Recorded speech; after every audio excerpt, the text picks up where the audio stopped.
Thank you. Okay, we're gonna go ahead and call the May 14th commission meeting, 12:05 to order. Roll call, please. Bob Houston, Present. Mike Moreland, Present. Jeff Fletcher. Present. Need a motion to accept the agenda as presented. So moved. Second. All in favor? 3 votes for, 0 against. Need a motion to approve the commission meeting minutes from May 7th, 2025. So moved. Second. All in favor? 3 votes for, 0 against. Need a motion to approve the work session minutes from April 29th, 2025, the Codes Computers, April 30th, 2025, Health Department follow-up, and May 1st, 2025, CPKC. So moved. Second. All in favor? 3 votes for, 0 against. At this time, we'll open the podium for Next Era, reintroduce and to provide an update. So you're welcome. Step forward. Good afternoon. My name is Madison Scotis. I'm one of the project developers with NextEra Energy. I also have here with me Chris Evans. He's our community engagement manager for the region. Alan Anderson with Polsinelli Law Group, working on a lot of our projects in the area, and then Jeremy Friesen is one of our land agents in the area. Really, we wanted to kind of come speak with you all on a potential project that we had in the area.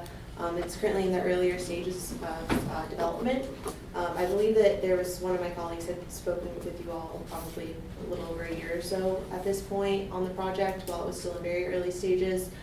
Basically what we've done up till now is a lot on the land acquisition of it and speaking with landowners, seeing on a voluntary basis if any would be interested in participating in the project. We have gotten a general good feedback from that, from speaking with the landowners within the area that we're targeting. Just reference, it's a couple miles south of Harrisonville, kind of straddles I-49, mostly onto the east side of it.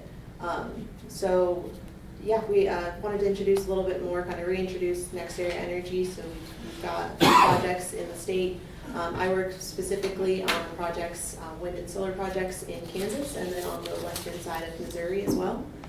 So this project that we're looking at is a 200 megawatt project, a solar project for, like I mentioned, it's still in the earlier stages, but we have a couple area milestones that we've hit within the project that we wanted to make sure we're keeping the board aware of, mainly being that the project still would probably be targeting towards a 2029-2030 operation date, and that's pretty much based off of the queue that we're in right now, which once we have a certain amount of land participation, what we're able to do is speak with the Southwest Power Pool. SPP is the greater grid operator in the area, and we're basically let them know, hello, we have a project here, we have certain what we call site control, which is a certain amount of acreage for that project, and we'd like to potentially put it at a certain point of interconnect or substation in the area.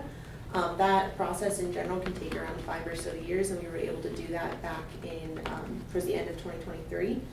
So we're still in that process, and we wanted to make sure that we were keeping the board up to date on where we're at, and make sure that we're answering any questions that may come up, or any discussion points or updates that may be needed for just making sure that we're staying involved. Okay. Jill, any questions? How many acres are you looking at for down there? Overall, for signed acreage, we're at around 2,000 at this point. Okay. Which, that wouldn't be the entire covered area. So SPP for site control, they make you have 6 acres per megawatt, is that right? Yeah. Yeah. Okay. So that would have environmental exclusions, streams, waterways, et cetera, wildlife corridors. So it's not going to be a complete Right. 2,000 acres, if that makes sense. Yeah, typically we start with a lot larger boundary, and then of course, based off of landowner participation, certain, like Chris mentioned, exclusion areas for environmental, certain areas that we cannot build because of engineering constraints, and then it kind of dwindles down to where we're actually able to place panels and kind of ancillary assets.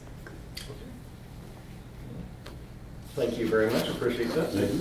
I'll leave a card behind as well, just in case any other questions come up. We want to make sure, as if there's any questions, landowners or anything like that, you guys have our contact information.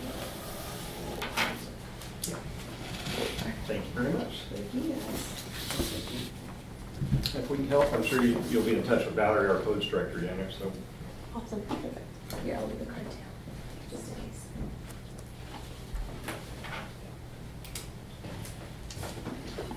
Thank you guys. Thank All right, well, thank you all very much. All right, any more public comment at this time? Please step forward and state your name.